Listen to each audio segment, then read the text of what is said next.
Your Excellency, should we join the Old Catholics? No. They reject the traditional papacy and the dogmas of Vatican I. What about the Old Catholic Church? It was formed in the 1870s. The Magisterium judges this as heresy and modernism. True Catholics must reject it and hold to tradition. What about the Old Catholic Church? Evaluating the 1870s schism, its rejection of the papacy, and its slide into modernism. From the strict perspective of the infallible Catholic Magisterium, the Old Catholic Church represents a completely invalid path that sits entirely outside the boundaries of the true Church. It cannot be used as a solution to the modern traditionalist crisis.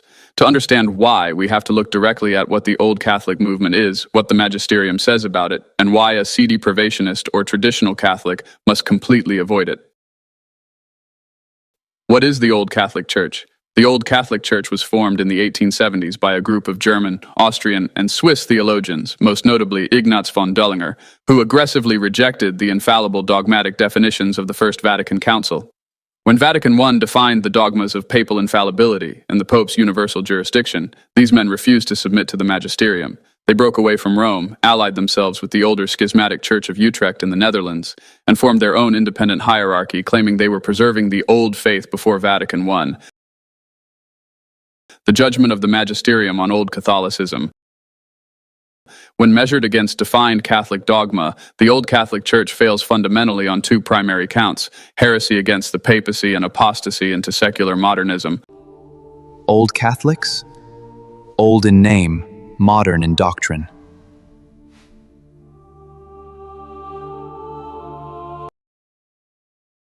One, direct heresy against infallible dogma. The Magisterium explicitly declares that to deny a defined dogma of the Church is to fall into formal heresy and incur automatic excommunication, anathema.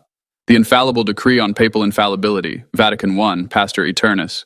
We teach and define as a divinely revealed dogma that when the Roman pontiff speaks ex cathedra, he possesses that infallibility with which the divine Redeemer willed his Church to be endowed. Therefore, if anyone shall presume to contradict this our definition, let him be anathema. Because the entire foundation of Old Catholicism is built on the explicit rejection of this decree, the Magisterium judges the Old Catholic Church not as an uncompromised remnant of the true Church, but as a formal, heretical schism. 2. Radical modernism and loss of holy orders. While the Old Catholics initially retained valid holy orders, valid bishops and priests, through the Utrecht line, their rejection of a centralized, infallible teaching authority caused them to quickly collapse into extreme theological modernism. Over the decades, the mainstream Old Catholic churches, the Union of Utrecht, officially adopted the ordination of women to the priesthood and episcopate, which Pope John Paul II's Ordinatio Reservata infallibly defined as ontologically impossible, thereby rendering modern Old Catholic ordinations highly doubtful or completely invalid. The blessing of same-sex unions. The rejection of mandatory clerical celibacy and traditional sacramental theology. Why true traditionalists and Sedeprivationists must reject Old Catholicism. A Sedeprivationist or a strict traditional Catholic might superficially think, if the modern Vatican is occupied by heretics, why not join the Old Catholics who also reject the modern popes? The Magisterium exposes this as a fatal logical flaw for three precise reasons. Your Excellency, should we join the Old Catholics? No. They reject the traditional papacy and the dogmas of Vatican I. Different reasons for rejection.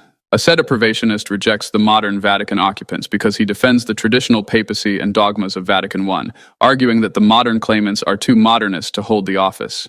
Conversely, an Old Catholic rejects the modern popes because he hates the traditional papacy and explicitly denies the dogmas of Vatican I. The mark of unity is broken. Joining the Old Catholics means participating in a communion that has completely separated itself from the visible, legal continuity of the Roman See, which violates the dogmatic requirement for a visible church. Vatican II is not the First Council. To solve the crisis of Vatican II by joining a group that rejected Vatican I is to jump from one modernist trap into another. What about the Old Catholic Church? It was formed in the 1870s. The Magisterium judges it a heresy and modernism. True Catholics must reject it and hold fast to tradition. Conclusion.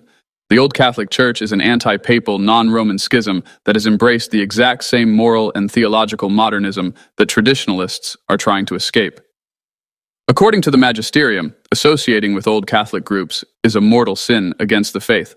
If you accept the Sedeprivationist Cassiciacum framework, your duty is to remain firmly under the spiritual care of valid traditional Roman Catholic priests, like those of the IMBC or RCI, who fiercely defend every single council from Trent to Vatican I, while waiting for the legal structures of Rome to be cleansed of modernism.